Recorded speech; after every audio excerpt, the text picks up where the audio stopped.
Okay, now that we know the fundamentals of drawing, you may be wondering how can I progress with this? So what I'll be covering in this lesson is how you can continue the elements you learned here, and how you can keep using this and draw more things to get yourself better at drawing. So there will be two main things I want you to do in order to keep progressing yourself. The first one is I'm going to be leaving a bunch of prompts which I want you to draw. You can use objects from around your house, your room, studio, office, workplace, and try to find the proportions and only focus on drawing the outlines. No matter how perfect you can shade and add values, if you can find the right proportions, it doesn't matter at all.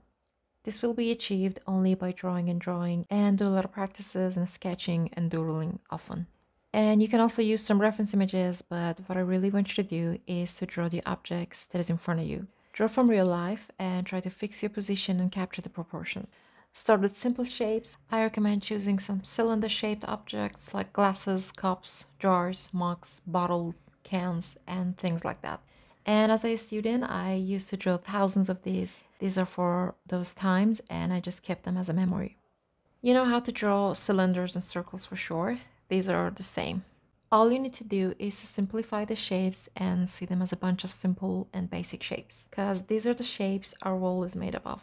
Don't forget the main purpose here is to train your mind, hands, and your eyes to focus on better outlining, better line quality, and more accurate proportions. So start from simple cylinder and round shapes. If you feel it didn't turn out well, add a few first tries, draw it several more times, and don't get disappointed of this. Here you see again, I drew this cup 3 times and I didn't use any eraser. And I was just focusing on the lines and how can I capture the proportions the best way. It's obvious that I was an amateur here.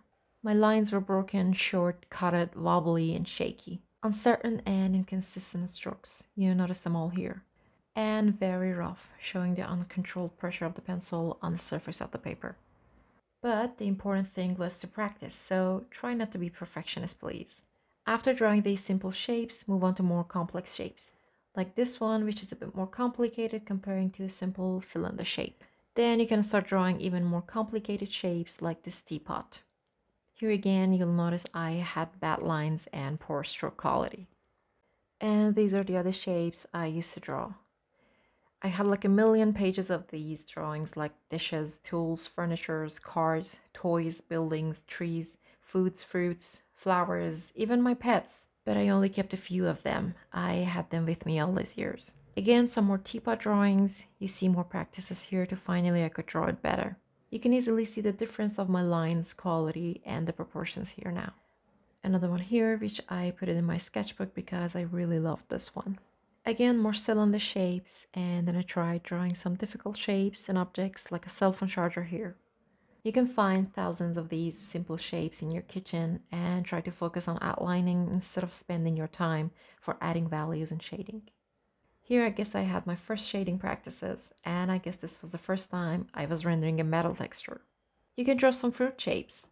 Apples, oranges, lemon, peach, strawberries are easier to draw at first. And then you can challenge yourself and draw more complex fruits like bananas, grapes, or maybe vegetables like cabbage, lettuce, and some more. If you really insist on putting some shadings, do it quickly and keep it simple.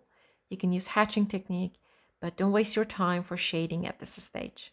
After doing some practices, try drawing really complex shapes. Here I drew an iron in different angles and perspectives.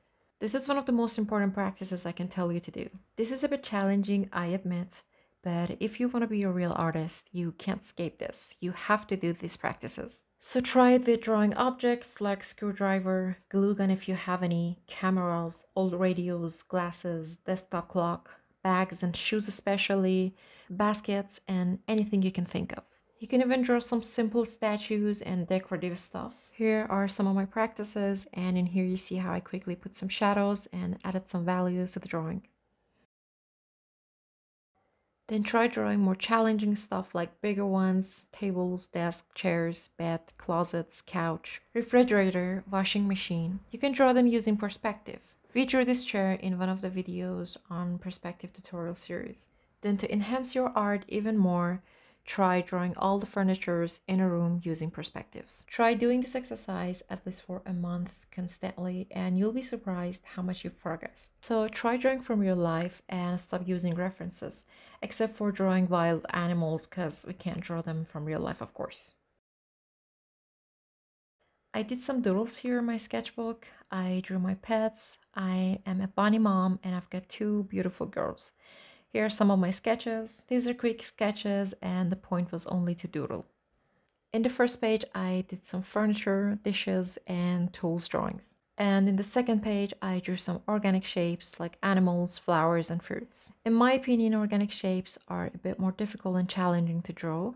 So if I were you, I'd start with simple, still life, and inanimate solid objects. And secondly, what I like you to do is to be a lot more observant of the environment around you. Have a look at how light's forming on objects. Look at how the shadows and highlights are. Say, for example, a pen is just lying around. See what's happening to it if you put it on your desk. How's the shadow affected? Where's the light source? Look at all these things and try to understand this, because the more you get better at understanding of how light falls on objects, the more you will incorporate this into a drawing on your illustrations to make them look more realistic. And in the future, you will need reference images to look, because you already understand the light rules, how the shadow works in life. This is something that you will get better at the more you just practice and the more you observe around you. As I mentioned, there will be a bunch of prompts that I'll be giving you now. You can go through in and draw these. And one thing I recommend is to take a picture of each step of this art journey you want to begin. And after months of practicing every day, see how you've changed. Always remember to focus on the process of drawing and don't rush for the result. This is the difference that changed your level from a beginner to a professional. Have fun and find your inner creativity.